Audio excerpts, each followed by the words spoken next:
எல்லா உறவுகளிலும் ஒருவரை விட இன்னொருவர்தான் அதிகமாக அன்பு செலுத்துவார்கள். அதிக அன்பு வைப்பவர்கள்தான் அதிக வலிகளையும் ஏற்றுக்கொள்ள வேண்டி வரும். எந்த கட்டத்திலும் அந்த உறவு உடைந்து விடாமல் போராடி கடைசி வரை காப்பாற்றுவதும் அவர்களாகத்தான் இருப்பார்கள். உண்மை என்னவென்று தெரியாமல் யார் மீதும் வீணான பழிகளை சுமத்தாதீர்கள். பாதிக்கப்பட்டது நீங்களாகவே இருந்தாலும் யாருக்கும் சாபம் விடாதீர்கள். மனித வாழ்க்கையில் சம்பாதிக்க வேண்டியவை புண்ணியங்களும் ஆசீர்வாதங்களும், சம்பாதிக்க கூடாதவை பழி பாவமும் சாபமும் தான்.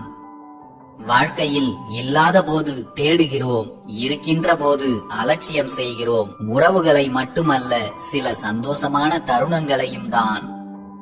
காலம் நமக்குள் இருக்கும் சில காயங்களை குணப்படுத்துவதில்லை, மாறாக அந்த காயங்களுடனும் வலிகளுடனும் வாழ்வது எப்படி என்பதை மட்டுமே நமக்கு கற்றுக் கொடுத்துவிட்டு கடந்து விடுகிறது. இல்லை என்று நினைக்கும் போது வரும் வலியை விட சிலர் நம்முடன் இருந்தும் இல்லை என்கிற வலிதான் கொடுமையிலும் கொடுமையான வலியாக இருக்கும்.